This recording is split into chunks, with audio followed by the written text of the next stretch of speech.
ఈ పత్రికా సమావేశంలో పాల్గొన్న పిసిసి అధ్యక్షులు మిత్రులు మహేష్ కుమార్ గౌడ్ గారు, ఉప ముఖ్యమంత్రి వర్యులు మిత్రులు బట్టి విక్రమార్క గారు, సహచార మంత్రివర్గ సభ్యులు, నూతనంగా ఎన్నికైన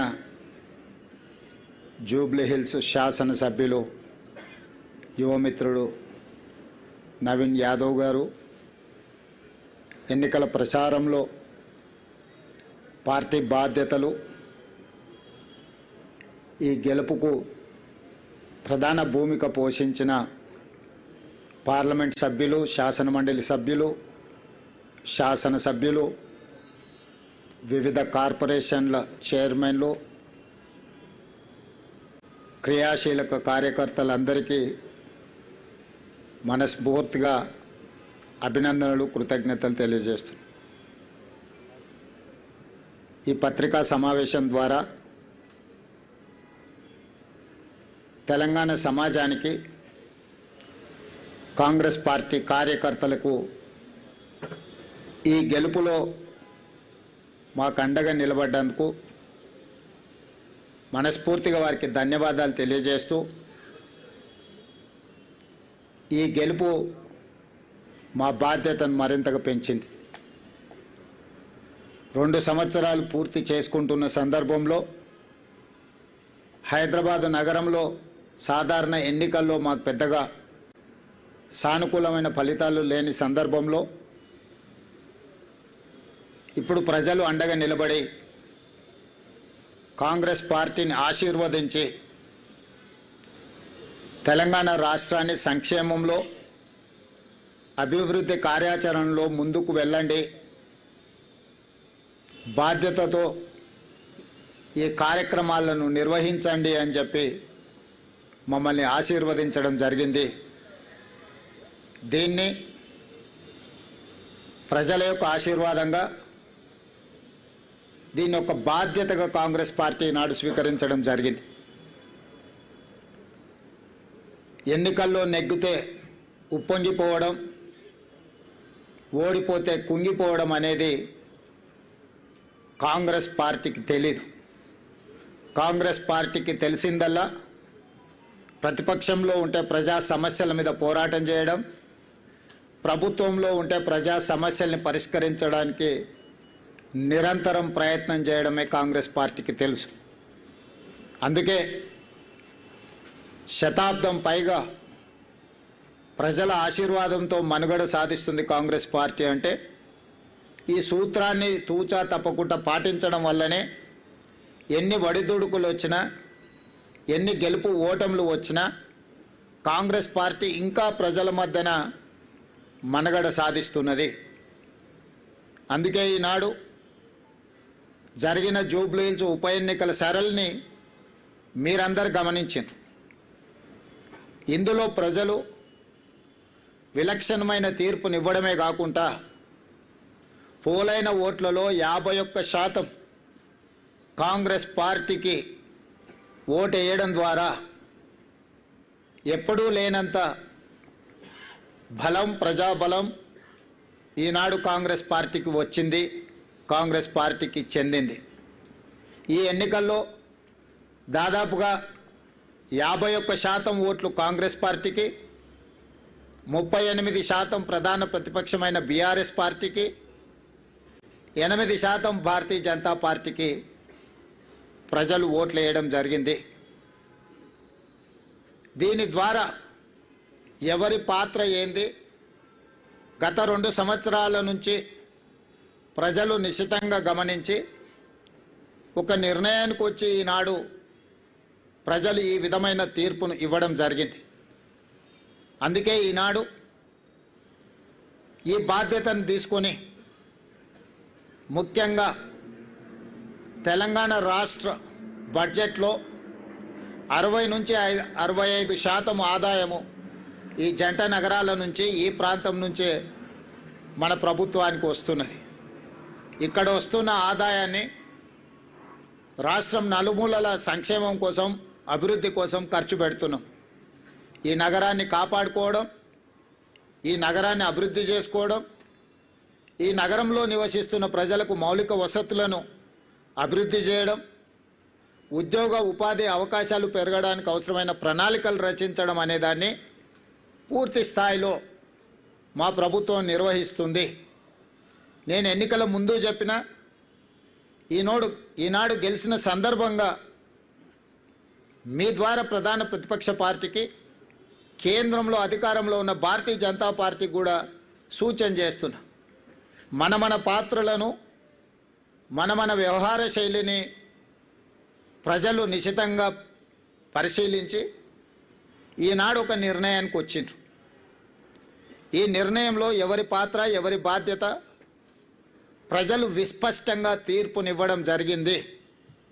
ఈ తీర్పును బాధ్యతగా తీసుకొని ఈ నగర అభివృద్ధి కోసం అవసరమైన, ఈ నగరాన్ని మహానగరంగా విస్తరించి ప్రపంచ స్థాయి పెట్టుబడులను ఆకర్షించి వివిధ జిల్లాలు, వివిధ రాష్ట్రాలు, వివిధ దేశాల నుంచి వచ్చే పెట్టుబడులను ఆకర్షించడమే కాకుండా ఉద్యోగ ఉపాధి అవకాశాలకు విస్తరించే విధంగా నగరాన్ని అభివృద్ధి చేయాలనుకుంటున్నాం. అందుకే రీజనల్ రింగ్ రోడ్ కావచ్చు, రేడియల్ రోడ్స్ కావచ్చు, మూసీ నది ప్రక్షాళన కావచ్చు, మెట్రో విస్తరణ కావచ్చు, గోదావరి కృష్ణా నది జలాలు ఈ మహానగరానికి తాగునీటి అవసరాలను తీర్చడానికి అవసరమైన ప్రణాళికలు కావచ్చు, హైదరాబాదు నగరాన్ని పట్టి పీడిస్తున్న ట్రాఫిక్ సమస్య కావచ్చు, ఎలివేటెడ్ కారిడార్లు కావచ్చు, ఫ్లైఓవర్ బ్రిడ్జులు కావచ్చు, అండర్ పాస్లు కావచ్చు, రైల్వే ఓవర్ బ్రిడ్జులు, రైల్వే అండర్ బ్రిడ్జులు కావచ్చు, గల్లీలలో ముఖ్యంగా చెత్త ఒక ప్రధాన సమస్యగా మారింది. సిటీలో చెత్త ఎక్కడ పడితే అక్కడ దర్శనమిస్తున్నాయి. పారిశుద్ధ్య పనులలో సమస్యలను మేము పరిగణలోకి తీసుకుంటున్నాం.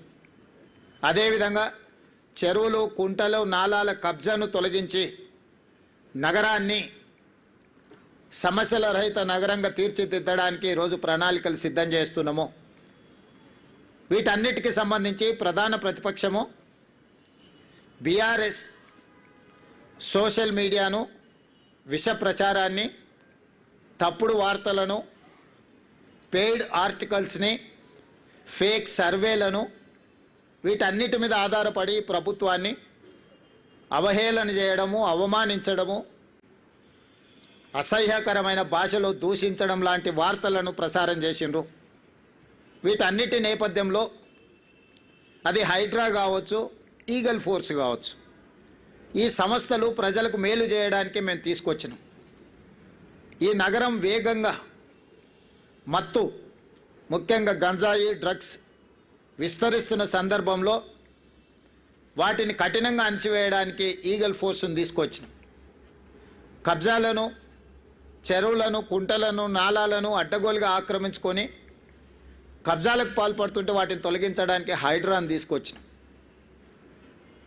జిహెచ్ఎంసీ కావచ్చు, హెచ్ఎండిఏ కావచ్చు, మెట్రో వాటర్ వర్క్స్ కావచ్చు, మెట్రో రైల్ కావచ్చు, ఇలాంటి సంస్థలన్నిటిని కూడా సమన్వయం చేసుకొని ఈ నగరాన్ని ఒక మంచి నగరంగా తీర్చిదిద్దడానికి మేము చేస్తున్న ప్రయత్నాన్ని ప్రధాన ప్రతిపక్షము సహకరించకపోను ప్రతి సందర్భంలో అడ్డు తగిలే ప్రయత్నం చేసింది. మూసీ ప్రక్షాళనకు సంబంధించి మూసీ ప్రాంతంలో నివసిస్తున్న వాళ్ళు ఎవరు అది అద్భుతంగా ఉంది అని అక్కడ ఉండడం లేదు. ఏ వసతి లేక, ఏ అవకాశాలు లేక మురికితో కూడుకున్న మూసీ పక్కన నివసిస్తున్నారు. వాళ్ళకు ఒక మంచి వసతులు ఏర్పాటు చేసి, వాళ్ళకు ఉపాధి కల్పించి, వాళ్ళ జీవన ప్రమాణాలు పెంచి, వాళ్ళ పిల్లలకు ఒక మంచి చదువులు, వాళ్ళకు ఒక మంచి వైద్యాన్ని, వాళ్ళకు ఉపాధిని కల్పించాలని చెప్పి మా ప్రభుత్వం చేస్తున్న ప్రయత్నాలను ప్రతి నిమిషం, ప్రతి క్షణం అడ్డు తగిలి అన్ని రకాలుగా వీటన్నిటిని అడ్డుకునే ప్రయత్నం చేసిండ్రు. అదేవిధంగా కేంద్రం నుంచి తీసుకురావాల్సిన అనుమతులు కానీ, ఇవ్వవలసిన నిధులను రాబట్టుకోవడానికి ముఖ్యంగా కిషన్ రెడ్డి గారు సహాయ నిరాకరణ చేస్తుండ్రు. ఈనాడు ప్రధాన ప్రతిపక్షంలో శాసనసభ్యులు కేటీఆర్ గారు, శాసనసభ్యులు హరీష్ గారు, అదేవిధంగా కేంద్ర ప్రభుత్వంలో కేంద్ర మంత్రిగా ఉన్న కిషన్ రెడ్డి గారు. ముఖ్యంగా ఈ ముగ్గురికి ప్రధానమైన బాధ్యత ఉన్నది. ఒకరు కేంద్ర ప్రభుత్వం నుంచి రావాల్సిన అనుమతులు, తేవలసిన నిధులకు సహకరించాలి. కానీ కిషన్ రెడ్డి గారు పూర్తిగా సహాయ నిరాకరణ చేయడమే కాకుండా వీలైనంత మేరకు కేంద్రంలో అడ్డు తగులుతున్నాడు. మెట్రో విషయంలో కావచ్చు, మూసీ ప్రక్షాళన విషయంలో కావచ్చు, గోదావరి జలాలు నగరానికి తరలించే విషయంలో కావచ్చు, రీజనల్ రింగ్ రోడ్డు విషయంలో కావచ్చు, కిషన్ రెడ్డి గారు పూర్తిగా సహాయ నిరాకరణ చేస్తుండ్రు. దీన్ని ప్రజలు గమనించడం వల్లనే పార్లమెంట్ ఎన్నికల్లో కిషన్ రెడ్డి గారికి 65,000 ఓట్లు ఇదే జూబ్లీ హిల్స్ అసెంబ్లీ నియోజకవర్గం నుంచి ఓట్లు వేయడం జరిగింది. ఈనాడు కిషన్ రెడ్డి అభ్యర్థిగా మారి ఎన్నికల ప్రచారం చేస్తే 17,000 ఓట్లు మాత్రమే వచ్చినాయి.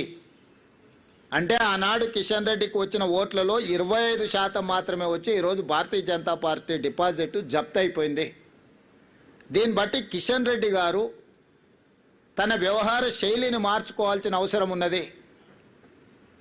ఇది భూకంపం వచ్చే ముందు భూమి కొద్దిగా కదులుతుంది, అంటే అలర్ట్ చేస్తుంది సిస్టమ్ని. ఎప్పుడు కూడా ఒకేసారిగా రెక్టర్ స్కేల్ మీద పెద్ద ఎత్తున భూకంపం రాదు. ముందు మనల్ని అలర్ట్ చేస్తుంది సిస్టమ్. అలర్ట్ చేసినా మనం తేరుకోకపోతే ఆ ప్రకంపనలు భూకంపంగా మారి అందులో కలిసిపోవడమే కాదు కాలగర్భంలో కలిసిపోతాం. భారతీయ జనతా పార్టీ ముఖ్యంగా కిషన్ రెడ్డి గారు మీ నాయకత్వంలో మిమ్మల్ని 2014, 2019, 2023 3 సార్లు బీజేపీని ప్రాంతం నుంచి గెలిపించడం జరిగింది. మొన్న జరిగిన మీ పార్లమెంట్ ఎన్నికల్లో మీకు 65,000 ఓట్లు వస్తే ఈనాడు మీరే అభ్యర్థిగా మారి ఎన్నికలు చేస్తే 17,000 ఓట్లు వచ్చి మీ డిపాజిట్ పోయింది. కాబట్టి ఈరోజు ప్రజలు, జంట నగరాలలో ప్రజలు మెట్రో విస్తరణ కోరుకుంటున్నారు, గోదావరి జలాలు రావాలనుకుంటున్నారు, మూసీ ప్రక్షాళన జరగాలనుకుంటున్నారు, రీజనల్ రింగ్ రోడ్డు, రేడియల్ రోడ్స్తో పాటు తెలంగాణ రాష్ట్రానికి వచ్చే పెట్టుబడులను ఒత్తిడితో ఇతర రాష్ట్రాల కేంద్ర ప్రభుత్వం తీసుకెళ్తున్నప్పుడు మీరు అడ్డుకోకుండా ప్రేక్షక పాత్ర వహించిందని చెప్పి ఈ ప్రాంతంలో చదువుకున్న వాళ్ళు, పేదలందరూ ఆలోచన చేయబట్టి ఈరోజు బీజేపీకి పరిస్థితి దాపురించింది. ఈ ఫలితాల తర్వాత కిషన్ రెడ్డి గారు తన వ్యవహార శైలిని మార్చుకొని తెలంగాణ రాష్ట్ర ప్రభుత్వంతో సహకరించి తెలంగాణ ప్రజల యొక్క అభివృద్ధి, ముఖ్యంగా ఈ మహానగర అభివృద్ధి కోసం సహకరించాల్సిందిగా వారికి విజ్ఞప్తి చేస్తున్నా. ఇది భూకంపం ముందు జరిగిన చిన్న ప్రకంపన మాత్రమే భారతీయ జనతా పార్టీకి. ఈ ఇండికేషన్ కిషన్ రెడ్డి గారు అర్థం చేసుకుంటే భవిష్యత్తులో వారి యొక్క రాజకీయ పరిస్థితి కాస్తైనా మెరుగ్గా ఉంటుంది. కాబట్టి వారు ఈ ఫలితాలను విశ్లేషించుకొని ముందుకు రావాల్సిందిగా, కాంగ్రెస్ పార్టీ ఎన్నికలు వచ్చినప్పుడే రాజకీయాలు మాట్లాడుతుంది, మిగతా సమయంలో రాజకీయాల జోలికి వెళ్ళాం, రాజకీయ విమర్శలు చేయము, సంక్షేమము అభివృద్ధిని 2 కళ్ళలాగా భావించి ముందుకు వెళ్ళాలనుకుంటున్నాం. కిషన్ రెడ్డి గారు, తెలంగాణ రాష్ట్ర ముఖ్యమంత్రిగా మిమ్మల్ని సాదరంగా ఆహ్వానిస్తున్న సచివాలయానికి రండి. కేంద్రంలో మన పెండింగ్ ఉన్న ప్రాజెక్టుల విషయంలో మనం చర్చించుకుందాం. మేము ఎన్నిసార్లు మీటింగ్ పెట్టినా రాలేదు. నేను మా ఉప ముఖ్యమంత్రి గారికి సూచన చేసి ఢిల్లీలో కూడా పెడితే కిషన్ రెడ్డి గారు రాలేదు. ఇప్పుడు మళ్ళీ డిసెంబర్ 1 నుంచి పార్లమెంట్ సమావేశాలు రాబోతున్నాయి కాబట్టి ఉప ముఖ్యమంత్రి గారికి నేను వేదిక మీద నుంచి సూచన చేస్తున్నా, కేంద్ర ప్రభుత్వం దగ్గర అనుమతుల కోసం ఎదురు చూస్తున్న మన ప్రాజెక్టులు, మనకు ఇవ్వవలసిన నిధుల విషయంలో అందరు పార్లమెంట్ సభ్యులను, లోక్సభ, రాజ్యసభ సభ్యులతో పాటు కేంద్రంలో మంత్రులుగా ఆటోమేటిక్గా వాళ్ళు ఉంటారు కాబట్టి వాళ్ళతోనే ఒక సమీక్ష, మన చీఫ్ సెక్రటరీ, మన అధికారులతోనే ఒక సమీక్ష పెట్టి ఒక నివేదిక రూపంలో వాళ్ళకి ఇవ్వవలసిందిగా ఉప ముఖ్యమంత్రి బట్టి విక్రమార్క గారికి నేను సూచన చేస్తున్నా.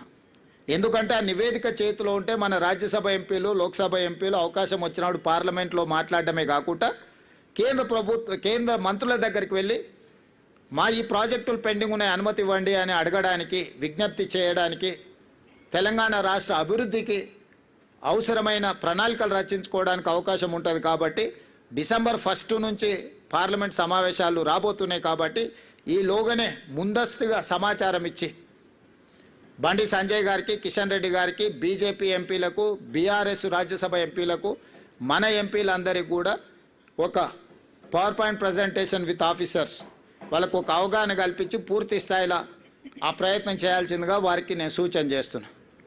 ఇక రెండవది బీఆర్ఎస్ ప్రధాన ప్రతిపక్షం. నేను శాసనసభ్యులు హరీష్ అండ్ కేటీఆర్కు ఒక సూచన చేయదలుచుకున్నా. హరీష్ రావు గారు, మీ అసూయను కొంచెం తగ్గించుకోండి. కేటీఆర్, నీ అహంకారాన్ని కొద్దిగా తగ్గించుకో. మీ వయసు నాకంటే తక్కువే. ఇంకా చాలా రోజులు మనం రాజకీయాలలో కొనసాగాల్సిన అవసరం ఉన్నది. అధికారం అనేది ఎవరికీ శాశ్వతం కాదు. అధికారం అనేది వారసత్వ సంపద కాదు. మన తాతలు ముత్తాతల నుంచి వచ్చిన సంపద అయితే అది మనకే చెందుతుంది. మనకు కూడా ఇంట్లో ఆడపిల్లలు వచ్చి వాటా అడిగితే ఎన్టీ రామారావు గారు తీసుకొచ్చిన ఆడపిల్లలకు కూడా ఆస్తిలో సమాన హక్కు కల్పించిన తర్వాత దాంట్లో ఆడపిల్లలు కూడా వాటా అడుగుతారు. అది కూడా పూర్తిగా మనకు రాదు. ఈరోజు తెలంగాణ ప్రజలు స్పష్టంగా 2023 శాసనసభ ఎన్నికల్లో చంద్రశేఖరరావు గారే కాలుకు బల్పం కట్టుకొని తెలంగాణ నలుమూలలు తిరిగినప్పుడు మేమందరం కలిసి సిఎల్పి నాయకుడుగా బట్టి విక్రమార్క గారు, పిసిసి ప్రెసిడెంట్గా నేను, ఉత్తమ్ కుమార్ రెడ్డి గారు, కోమటిరెడ్డి గారు, ఇక్కడ వేదిక మీద ఉన్న పెద్దలందరూ, పొంగులేటి శ్రీనివాసరెడ్డి గారు, ప్రతి ఒక్కరి సహకారం తీసుకొని మేము తెలంగాణ నలుమూలల మేమందరం కలిసి ఒక ప్రయత్నం చేసినాం. ప్రజలు స్పష్టమైన తీర్పిచ్చి 65 సీట్లు మాకు, మా పక్షాలకు, అదేవిధంగా 39 సీట్లు మీకు ఇవ్వడం జరిగింది. 39.5% ఓట్లు మాకిస్తే 37% ఓట్లు మీకు ఇచ్చారు. 8 సీట్లు బీజేపీకి ఇచ్చారు, 7 సీట్లు ఎంఐఎంకి ఇచ్చారు. ఇదొక ప్రణాళిక. సరిగ్గా 6 నెలలు తిరిగే లోపల పార్లమెంట్ ఎన్నికలు జరిగినాయి. పార్లమెంట్ ఎన్నికల్లో మా 39.5% ఓటు కాస్త 41%కి పెరిగింది. 8 పార్లమెంట్ సీట్లు మాకు ఇచ్చిండ్రు. 35% ఓట్లతోటి 8 పార్లమెంట్ సీట్లు బీజేపీకి ఇచ్చారు, 1 సీటు ఎంఐఎంకి ఇచ్చారు. అంటే అసెంబ్లీ నుంచి పార్లమెంటు ఎన్నికలు వచ్చినప్పుడు మాకు ఆ రోజు 65 అసెంబ్లీ సీట్లలో మెజారిటీ ఇచ్చారు. 8 పార్లమెంట్లు గెలిచిన స్పష్టంగా 65 అసెంబ్లీ సీట్లలో కాంగ్రెస్ పార్టీకి అబ్సల్యూట్ మెజారిటీ వచ్చింది. అంతకుముందు మా సింబల్ మీద గెలిచింది 64, అలయన్స్తో గెలిచింది 1 సీటు. కానీ మా సింబల్ మీదనే 119 అసెంబ్లీలలోనే మెజారిటీ లెక్కేస్తే 65 సీట్లలో అబ్సల్యూట్ మెజారిటీ పార్లమెంట్ ఎన్నికల్లో కాంగ్రెస్ పార్టీకి ఇచ్చిండ్రు. రెండో లిట్మస్ టెస్టు 6 నెలల్లోనే తెలంగాణ రాష్ట్ర స్థాయిలో ఎన్నికలు జరిగి 1.5% ఓట్లు పెరగడమే కాకుండా 1 సీటు కూడా పెరిగింది. ఈరోజు ఈ ఎన్నికల్లో ఈనాడు కాంగ్రెస్ పార్టీకి 51% ఓట్లు పోలైన దాంట్లో 51% ఓట్లు, మోర్ దాన్ 50% ప్రజలు కాంగ్రెస్ పక్షాన నిలబడ్డారు. ఈరోజు బీఆర్ఎస్కు 38%, బీజేపీకి 8% ఇచ్చి బీఆర్ఎస్ బీజేపీ కలిసిన అంతకంటే అధిక శాతం ఓట్లు ఇచ్చి కాంగ్రెస్ పార్టీకి ప్రజలు అండగా నిలబడి మా ప్రభుత్వాన్ని ఆశీర్వదించి 51% ఓట్లతోని ఈరోజు జూబ్లీహిల్స్ ఉప ఎన్నికలో కాంగ్రెస్ అభ్యర్థి నవీన్ యాదవ్ గెలవడం జరిగింది. దీన్ని అర్థం చేసుకున్నాకైనా ప్రభుత్వం చేపడుతున్న అభివృద్ధి కార్యక్రమాలు, సంక్షేమ కార్యక్రమాలు కొనసాగుతున్నాయి. కొనసాగడానికి ఇంకా కొంత సమయం పడుతుంది, అమలు చేయడానికి సమయం పడుతుంది. ఆర్థిక పరిస్థితి ఏ విధంగా ఉందో వివరించడం, వీటన్నిటిని కూడా తీసుకొని ముందుకు వెళ్తున్నామని ప్రజలు ఒక అభిప్రాయానికి వచ్చి మాకు అవకాశం ఇస్తూ వస్తున్నారు. కాబట్టి ఇప్పుడు ప్రతిపక్షము కొంత సంవయనం పాటించాలి. అందుకే నేను హరీష్ రావు గారికి అసూయ తగ్గించుకోమని సూచన చేస్తున్నా. వారు శాసనసభలో ఆ కుర్చీలో కూర్చొని ఇటువైపు చూసే చూపులు చూస్తే నిజంగానే ఆ చూపులగిన శక్తి ఉంటే ఇక్కడ పక్కన మొత్తం మాడి మసైపోయి బూడిదైపోయి భూమిలో కలిసిపోయేటట్లాంటి ఇట్లా తెచ్చుకొని కందిపోయినట్టు మొహం పెట్టుకొని ఇది చూస్తుంటాడు. అది ప్రజలు గమనిస్తున్నారు. కేటీఆర్ గారు అహంకారం, అధికారం పోయినా ఈయన అసూయ పోలేదు, ఆయనకు అహంకారం పోలేదు. వీళ్ళిద్దరి నాయకత్వాన్ని ప్రజలు ఆమోదిస్తారని వీళ్ళు ఎట్లా భావిస్తున్నారో నాకు అర్థం కాలే. కాబట్టి నా సూచన, ఒక 2 సంవత్సరాలు ఓపిక పట్టండి. ఇంకా 3 ఏళ్ళు ఉంది జనరల్ ఎలక్షన్కి. చివరి సంవత్సరంలో రాజకీయాలు చేద్దాం. 2 సంవత్సరాలు సహకరించండి. ప్రతిపక్షంగా మీరు సూచన చేయండి, సమస్యల్ని లేవనెత్తండి, ప్రభుత్వానికి విజ్ఞప్తి చేయండి, అవసరం అనుకుంటే నిరసన తెలపండి, ధర్నా చేయండి. ప్రజా సమస్యల మీద మాకు అభ్యంతరం లేదు, మేము అనుమతులు ఇస్తున్నాము.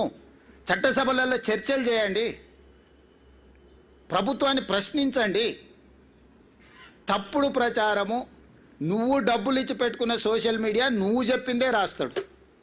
నువ్వు చెప్పిందే రాసి నువ్వే చదివిది నిజం అనుకొని భ్రమలకు లోనై ఫేక్ ప్రతిదీ. నవీన్ యాదవ్ ఇట్లా మాట్లాడాడు, లేకపోతే బట్టి విక్రమార్క గారు ఆ విధంగా అన్నాడు.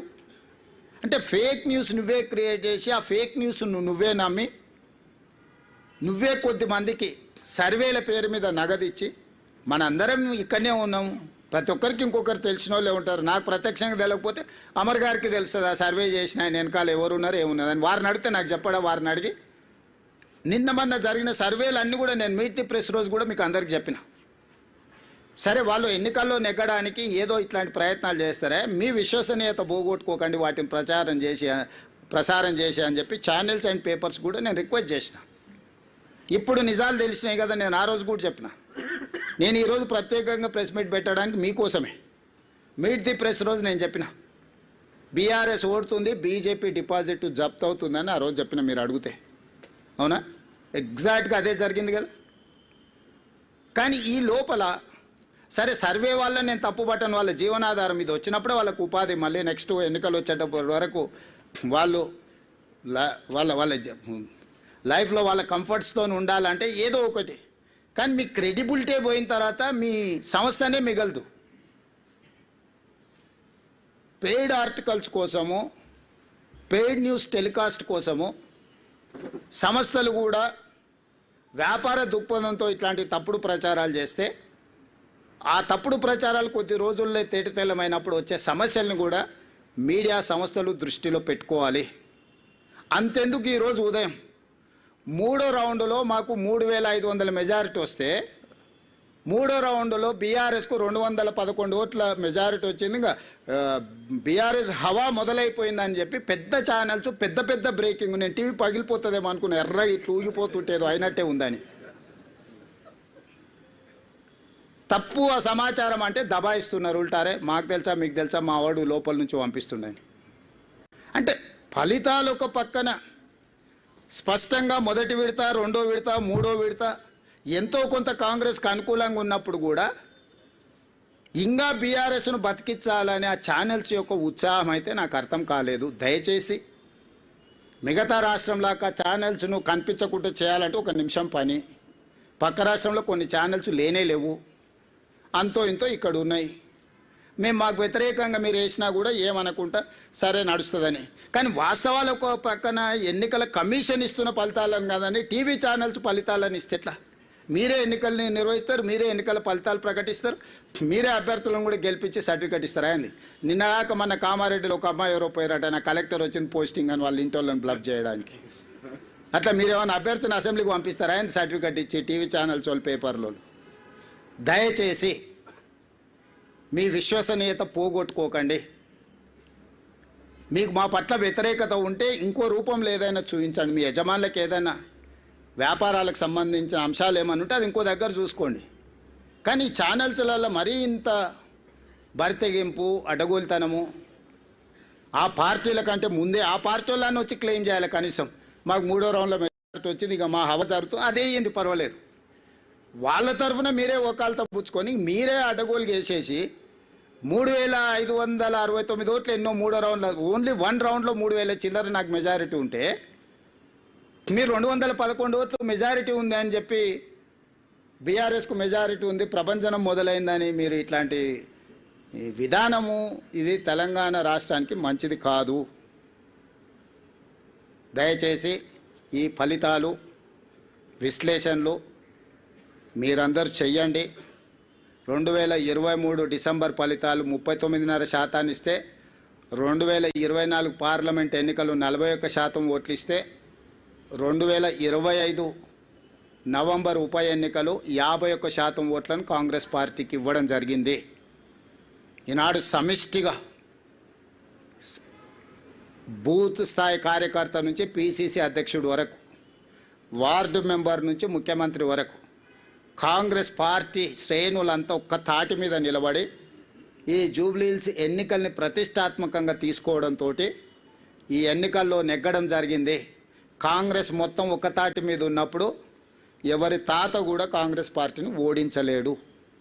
ఇది మళ్ళోసారి నిరూపితమైంది. మీ అందరు సహకరించినందుకు, ఓటర్ మహాశయులు ఆశీర్వదించినందుకు, మీడియా మిత్రులకు, ఓటర్ మహాశయులకు సహకరించి మద్దతు ఇచ్చిన ఎంఐఎం పార్టీకి, ముఖ్యంగా సిపిఐ, సిపిఎం, కోదండరాం సార్, ఇతర సంఘాలు, రాజకీయ పార్టీలు అన్నీ మాకు సహకరించినందుకు వాళ్ళందరికీ మనస్ఫూర్తిగా कृतज्ञतలు తెలియజేస్తున్నాం.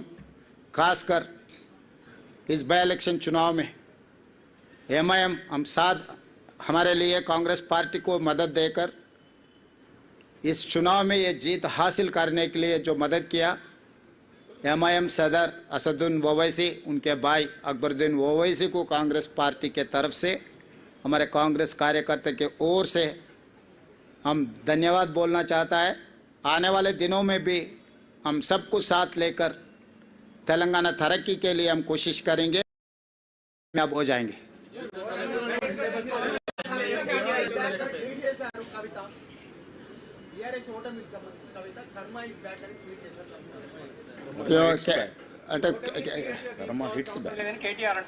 అది కేటీఆర్ అడిగితే కరెక్ట్గా సమాధానం చెప్పాలి. మిత్రపక్షంగా లేదు, ఇక్కడ మీ కాంగ్రెస్ నేతలే ఎంఐఎం బీజేపీ బి టీం అంటున్నారు. ఇక్కడ మిత్రపక్షం బి టీమా, మిత్రపక్షమా? ఇక్కడ మిత్రపక్షంగా ఉంది, బీహార్లో మిత్రపక్షం లేదు. అసలు కాంగ్రెస్ ఓవరాల్ పాలసీ ఏంటి? భారతదేశము రాష్ట్రాల సమీకరణ తెలుసు కదా. ఏ రాష్ట్రంలో ఆ రాష్ట్రంలో ఉండే నైసర్గిక పరిస్థితులను బట్టి, అక్కడ వాతావరణాన్ని బట్టి అక్కడ పంటలు పండుతాయి, అంతేనా? అదే జాతీయ పార్టీ కానీ యూనియన్ ఆఫ్ స్టేట్స్ ఇది. జాతీయ పార్టీ కూడా ప్రతి రాష్ట్రానికి ఒక పిసిసి అధ్యక్షుడిని ఎందుకు వేస్తున్నారు? ఒకే అధ్యక్షుడు జాతీయ స్థాయిలో ఉంటే సరిపోతుంది కదా.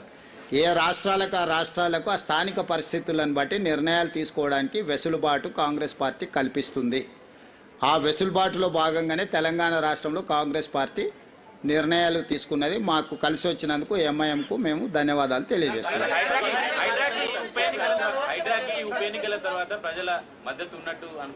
చారి గారు ఒక్కదాని కాదు, మొత్తం కాంగ్రెస్ ప్రభుత్వానికే ప్రజలు మద్దతుగా నిలబడ్డారు. మా పరిపాలనలో తీసుకునే నిర్ణయాలన్నిటిని కూడా మేము ప్రజలకు అనుకూలంగా సమీక్షించుకొని ముందుకు వెళ్ళడం జరుగుతుంది.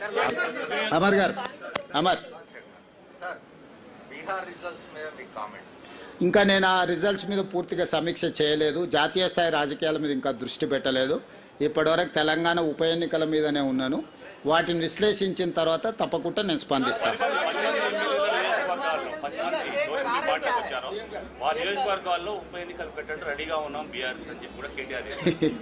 ఇక ఇప్పటి దగ్గర నేను అదే చెప్పిన, మళ్ళా అదే మాటలు మాట్లాడుతున్నాడు. కాబట్టి ఇవన్నీ నేను అందుకే చెప్తున్నా, నేను సూచన చేస్తున్నా. తెలంగాణ మంచి కోసం, వాళ్ళ భవిష్యత్తు కోసం ఇద్దరికి సూచన చేస్తున్నా. ఒక ఆయన అసూయ, రెండో ఆయన అహంకారాన్ని తగ్గించుకోవాలి. పాతకాలంలో చెప్పారు, కింద పడ్డా కూడా పైకాలు నాదే అన్నాడు అంటే వెనకటికోడు. కాబట్టి ఏది ఎట్లొస్తే అది అట్లా వస్తుంది. ఇప్పుడు అది ఆయన చేతులు లేదు, నా చేతులు లేదు, స్పీకర్ గారి చేతిలో ఉంది, సుప్రీంకోర్టు చేతుల్లో ఉంది. అది వచ్చినప్పుడు వస్తుంది.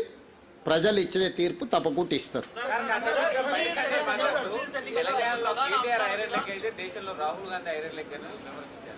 అదే మొత్తం అన్ని పరిశీలించి మొత్తం కలిపి వడ్డిస్తా.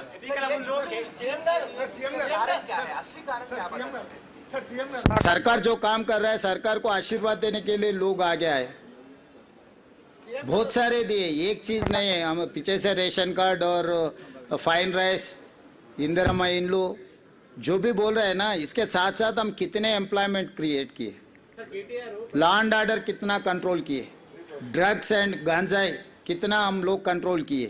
इस बार बारिश कितना है आप देखे ना. इससे पहले 10 सेंटीमीटर बारिश है तो पूरा शहर डूबते थे।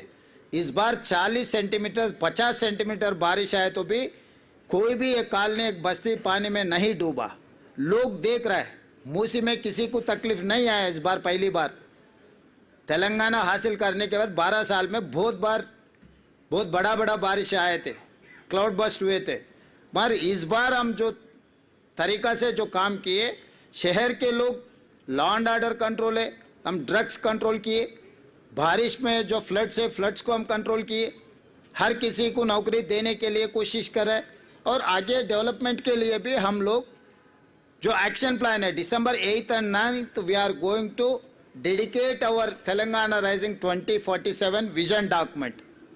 तो हम लोग आगे आने वाले दिनों में, मैं पहले से ही एक ही बात कहा, 2004 से 2014 तक हम लोग जो काम किए 10 साल, उसके बाद 10 साल BRS ने काम किया, आज आने वाले 10 साल हम लोग काम करने वाले।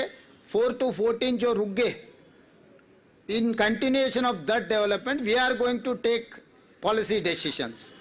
Thank you.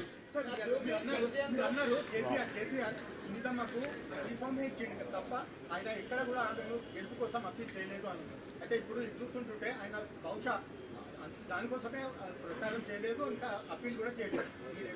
అంటే నేనేమన్నాను, ముందు నుంచి పాపం కేసీఆర్ గారిని తప్పించి ఆ కుర్చీని గుంజుకోవాలని హరీష్ కేటీఆర్ పోటీ పడుతున్నారు.